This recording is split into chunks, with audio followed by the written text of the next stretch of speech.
नमस्कार, स्वागत है आप सभी का। आपके साथ मैं हूं स्वप्निल। प्रदेश में सरकार बदलते ही शासन का व्यवहार भी बदल गया है। ताजा मामला पूर्व कैबिनेट मंत्री महिपाल मदेरणा की बेटी और ओसियां विधायक दिव्या मदेरणा का है, जिनका एक वीडियो सोशल मीडिया पर वायरल है। इसमें वो एक पुलिस अधिकारी को धमकाते दिख रही हैं, साथ ही कह रही हैं कि अब सरकार बदल गई है, अब आप भी बदल जाइए। न्यूज 18 राजस्थान इस वीडियो की पुष्टि नहीं करता है।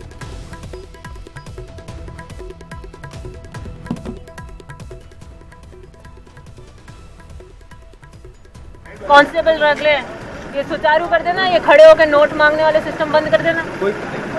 आप अपने अधिकारियों को बुलाकर मीटिंग ले लीजिए, कहीं कहीं गड़बड़ है उनको कह दीजिए कि ये जितना भी है बट अलर्ट रह जाइए। आप वर्किंग की स्टाइल थी ना ढिल्लम ढिल्लू, बदल दीजिए। और अब बात विधायक जौहरीलाल मीणा की, जो आजकल अपने बयानों से चर्चा में। जौहरीलाल मीणा ने सरेआम ग्रामीणों को विकास न करने की धमकी दी। जौहरीलाल मीणा का कहना है कि जनता ने उन्हें सिर्फ नाम मात्र का वोट दिया तो वो क्षेत्र का विकास क्यों करें। बता दें कि जौहरीलाल मीणा अलवर के राजगढ़ लक्ष्मणगढ़ विधानसभा सीट से विधायक हैं। मीणा ने यह बयान बेरला गांव में ग्रामीणों को धमकाते हुए दिया।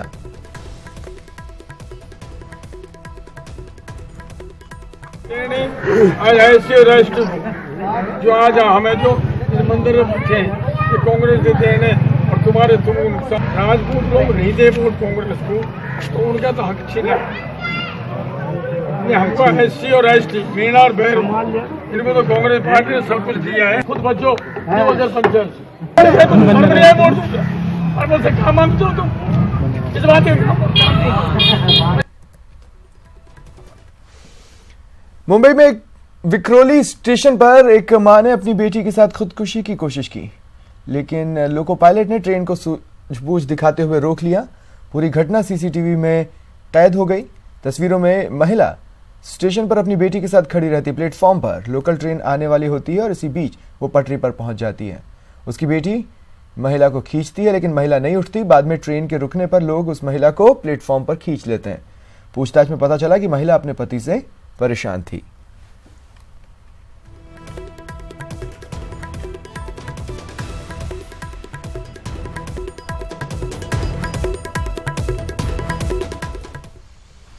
महाराष्ट्र के पुणे में एक स्कूल में एक स्टूडेंट को अपने टीचर की मिमिक्री करना भारी पड़ गया। टीचर ने इस स्टूडेंट की जमकर पिटाई कर दी। स्टूडेंट 8वीं क्लास में पढ़ता है। टीचर की पिटाई से उसे गंभीर चोटें आई हैं।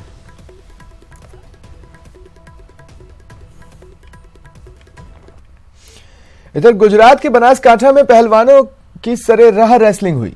5 जनवरी को होने वाले AWE मुकाबले के पहले ही 2 पहलवान रास्ते में भिड़ गए।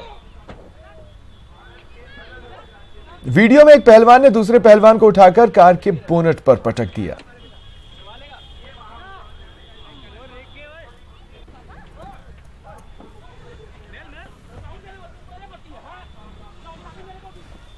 महाराष्ट्र के पुणे की रहने वाली 20 साल की वेदांगी कुलकर्णी ने साइकिल से दुनिया का चक्कर लगाने वाली सबसे तेज एशियाई लड़की बन गई है।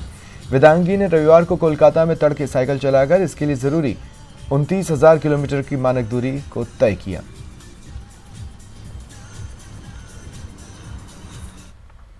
बीजेपी ने पंजाब से मिशन 2019 का आगाज कर दिया है, तो कांग्रेस भी चुनावी शंखनाद को तैयार है और राहुल गांधी ने चुनावी शंखनाद के लिए मरुधरा की धरती को चुना है।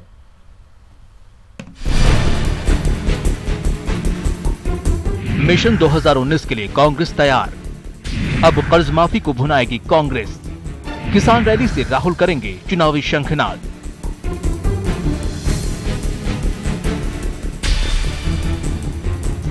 चाहे बीजेपी हो या फिर कांग्रेस, दोनों ही पार्टियां मिशन 2019 में जुट गई हैं। पीएम नरेंद्र मोदी ने गुरुवार को पंजाब के गुरदासपुर से मिशन 2019 का आगाज कर दिया है, तो कांग्रेस ने भी 2019 के लिए कमर कस ली है।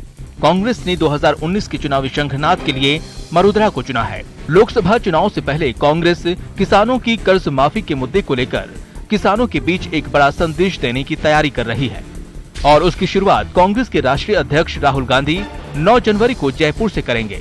मध्य प्रदेश, राजस्थान और छत्तीसगढ़ में जिस तरह से सरकार बनते ही राज्य सरकार की ओर से किसानों की कर्ज माफी का ऐलान किया गया, कांग्रेस अब उसे भुनाने की कोशिश में जुट गई है और इसे लोकसभा चुनाव में भुनाने के लिए जयपुर में एक बड़ी रैली आयोजित की जा रही है। मोदी साहब की सरकार ने किसानों को बहुत बेहाल किया है। जनता जवाब मांग रही है। तो प्रधानमंत्री जी और भाजपा की सरकार बोलते हैं कि किसानों की अगर आर्थिक मदद होती है या ऋण माफी होती है तो वो गलत काम है। जब यूपी में होता है या महाराष्ट्र में होता है, उनकी सरकार करती है तो बहुत अच्छा लगता है। और जब आपकी सरकार को हम हराते हैं, कांग्रेस का शासन बनता है और कांग्रेस की सरकारें किसान की बेहतरी के लिए कुछ घोषणा करती हैं या ऋण माफी की बात करती हैं तो उनको पसंद नहीं आता। जयपुर रैली के जरिए राहुल केंद्र सरकार से किसानों की कर्ज माफी की मांग उठाएंगे। साथ ही राजस्थान, मध्य प्रदेश और छत्तीसगढ़ में किसानों की कर्ज माफी को उपलब्धि के तौर पर किसानों के सामने भी पेश करेंगे। कांग्रेस इस किसान रैली के जरिए अपनी लोकसभा चुनाव की तैयारियों का आगाज करेगी। साफ है, कर्ज माफी के सहारे 3 राज्यों में सरकार बनाने के बाद कांग्रेस लोकसभा में भी किसान कार्ड को भुनाने की तैयारी में है। यानी 2019 की लड़ाई कांग्रेस किसानों के सहारे ही लड़ने की तैयारी में है। जयपुर से न्यूज 18 के लिए गोवर्धन चौधरी की रिपोर्ट। घाटी में ऑपरेशन ऑल आउट से बौखलाया पाकिस्तान नई साजिशें रचने में लगा है। इस साजिश को अंजाम देने के लिए एलओसी के आसपास आतंकी और कुख्यात बैट कमांडो के साथ साथ स्नाइपर्स भी तैनात हो रहे हैं।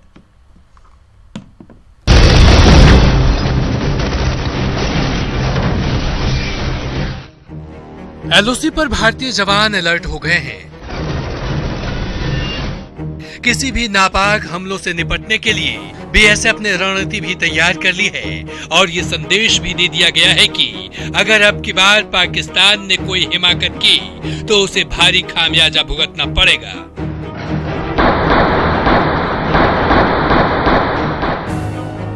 खुफिया सूत्रों से जो जानकारी मिली है उसके मुताबिक एलओसी पर पाक ने स्नाइपर्स की तैनाती की है। बॉर्डर पर लश्कर-ए-तैयबा के आतंकी भी जमा हुए हैं। बैट और एसएसजी के कमांडो भी एलओसी पर इकट्ठा हैं। आशंका जताई जा रही है कि पाकिस्तान राजौरी और पुंछ सेक्टर से हमला करने की साजिश रच रहा है। हमले के लिए कमांडोज और आतंकियों की। सीधे चलते हैं लोकसभा की कार्यवाही में। Required. And in that context, I would want to say, first of all, remembering Shri Atal Bihari Vajpayee, who during in his period started the motion for this 126 MMRCA. It was in his period in 2001 post-Kargil war that we thought it was important that we should start doing something to give the Air Force enough power, air power. And of course it was Vajpayee ji who said, and I quote his words, "We can change our friends, but not our neighbors." Let's remember that. Our neighborhood being what it is, we really cannot, but we cannot really sit back and watch, nor can we change the neighborhood. And if that's the case, is it not our duty as government, for anybody who's in government, to recognize the sense of urgency with which we have to deal? I would want to give you the picture of how we stand precarious sometimes in decision making, and it is requirement for the leadership to take that call. How was our neighborhood developing in the last 10 years? China added 400 aircrafts between 2004 and 2015. Fourth generation aircrafts, fighter aircrafts like J-10, J-11, J-16, Su-27, Su-30 were all being added to the Chinese arsenal. Even fifth generation stealth fighters were being added. If that's about China, what about Pakistan? They increased their total number of aircrafts by more than double. They had F-16 bought in, and also they added 43 JF-17 class Chinese aircrafts to the arsenal. Now, if this is China and Pakistan, what were we doing in India? In 2002, we had 42 squadrons. In 2007, this came down to 36 squadrons. Further, by the time it was 2015, it was reduced to 33 squadrons. Our neighbors are increasing their capacity, and we, who should have supplied the Air Force with enough power, the motion having commenced in 2001 under Atal Bihari Vajpayee, kept moving at snail's pace, and we did not have, even by 2014, did not have what was moved by Atal Bihari Vajpayee, a deadlock situation was created and we were left with no additional aircrafts, and we are constantly being reminded there was a deal. We gave this much money. Where was the 126 aircraft? Where were they? Have they got it? What price did they pay? What is this 526 crore that they're constantly talking about? I'll come to that. 2001, NDA gave in principle agreement or approval for the procurement of 126 MMRCA. And the user requirements were also issued, which is called the Services Qualitative Requirement, SQRs, about which Manya Shri Rahul Gandhi ji referred in 2006. These SQRs were issued in 2006. The deal only reached a deadlock in 2014. From 6, when the SQRs were issued, and in 14, you leave the government without anything bought. The sense of urgency, the neighborhood. I'm being reminded that we don't need to talk about the neighborhood. All of us know about it. Oh, all of us knew about it. Did you do something about it? Did you do something about it? Did you get the aircrafts? 2006, the SQRs were released. And in 14, even further, I'll go even further, ma'am. Please, the reasons for the deadlock, even then, were not clear. What was the deal? They were negotiating for 18 aircrafts to be bought in a flyaway condition, and the rest were not to be produced with, let us say, the HAL. और इससे पहले क्या कुछ कहा था राहुल गांधी ने, ये जान लें। और हम चाहेंगे, पूरा विपक्ष चाहेगा कि जब रक्षा मंत्री प्राइम मिनिस्टर के बिहाफ पे बोलेंगी तो इन सवालों का जवाब दिया जाए। आखिरी बात, और ये शायद मेन सवाल है, क्या ये जो नई डील बनाई गई 36 एयरक्राफ्ट वाली, इस डील पर हिंदुस्तान की एयरफोर्स के लोगों को, डिफेंस मिनिस्ट्री के लोगों को क्या ऑब्जेक्शन था, हां या ना? राम जन्मभूमि बाबरी मस्जिद भूमि विवाद मामले में सुप्रीम कोर्ट से आज फिर एक नई तारीख मिल गई, जिसमें कहा गया कि अब इस मामले की सुनवाई 10 जनवरी से नई बेंच में होगी।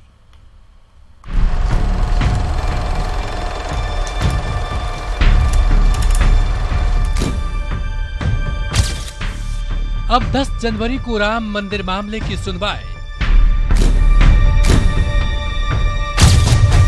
3 जजों की नई बेंच करेगी मामले पर सुनवाई। माननीय न्यायालय ने इस मामले को गंभीरता से लिया है और माननीय न्यायालय ने इसकी सुनवाई के लिए 10 तारीख से डेट मुकर्रर कर दी है।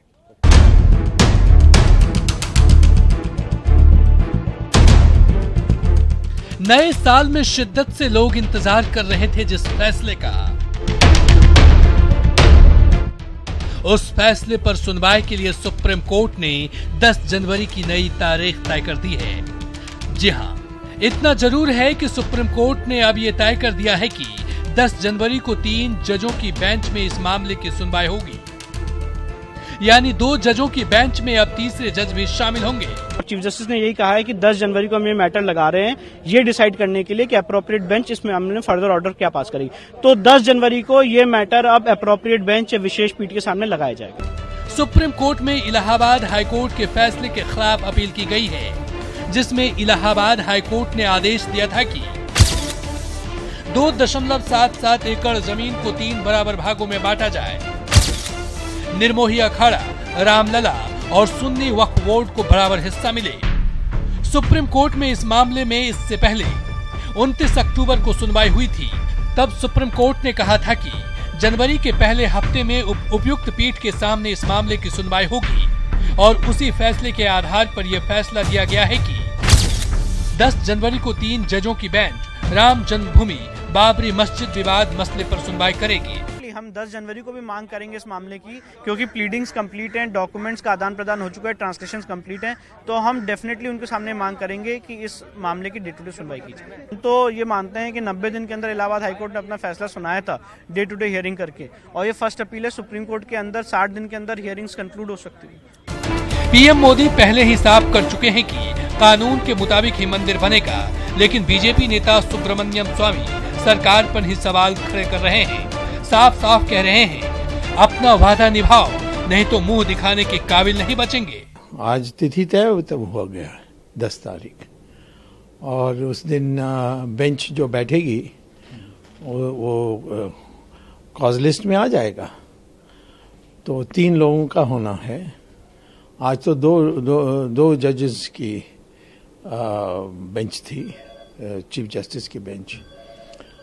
परंतु ये मैं कहता हूं कि ये एक छोटा सा हिस्सा है राम जन्मभूमि के सवाल के हल के लिए। स्वामी भले ही वादे पर बरसे, लेकिन सच तो ये है कि अब 10 तारीख से राम जन्मभूमि बाबरी मस्जिद विवाद पर सुप्रीम कोर्ट में 3 जजों की बेंच सुनवाई करेगी और उसी दिन ये फैसला होगा कि इस पर रोजाना सुनवाई होगी या नहीं। सुशील पांडे, न्यूज 18 नेटवर्क, दिल्ली। और एक बार फिर चलेंगे लोकसभा की कार्यवाही में। I want to ask madam, one minute. I want to ask madam, the RM then said outside of this parliament premises, where is the money? I want to ask, what money? Which money? Which money, madam? I want to ask which money? The deal money. Probably the deal money. I want to ask madam, because the Raksha Mantri or the Mantralaya prepares a detailed schedule even as the contract negotiating committees go about negotiating finer details as to how the payment should be made once the agreement is signed. Assume agreement is signed today, and I use the word T0 for that. Today's agar this agreement is signed today, we use the expression time 0. We start from now.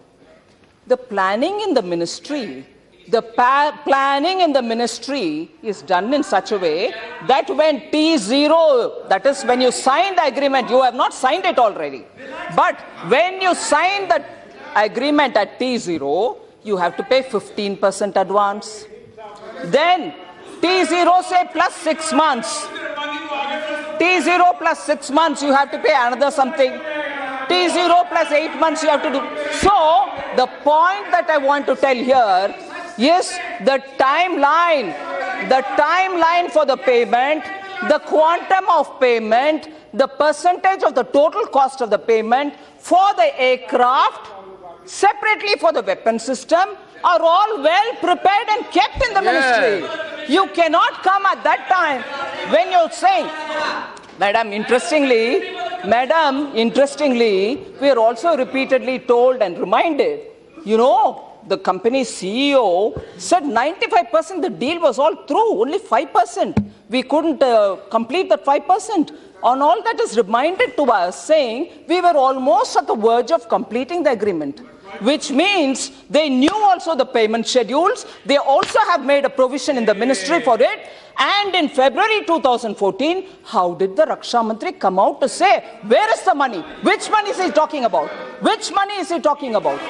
So, they did not intend buying the aircraft till something else was done.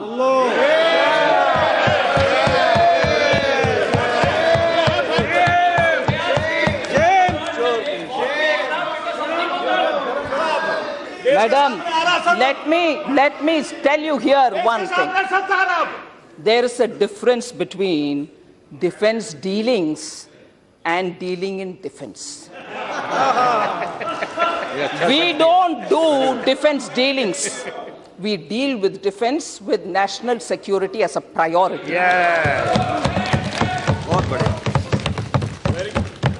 Now again go back to the process and procedure. 2011, 2011, if everything was complete and they were going to finalize the deal in 126 MMRCA, let me tell this. The commercial bid was opened, madam. Commercial bid was opened. And then, this is 126 MMRCA story that I'm telling you, finally which did not get into an agreement stage. the non-deal, huh? 2011. ATS की बड़ी कार्रवाई सामने आई है। ATS ने हवाला कारोबार का पर्दाफाश किया। अजमेर में 60 लाख की हवाला राशि पकड़ी। एक व्यक्ति भी गिरफ्तार किया गया है। ये व्यक्ति जयपुर निवासी बताया जा रहा है। इसका नाम राकेश सामने आया है, जिसे एटीएस ने दबोच लिया है। हवाला के 60 लाख रुपए ये बस में रखकर ला रहा था, इसी दौरान पकड़ लिया गया।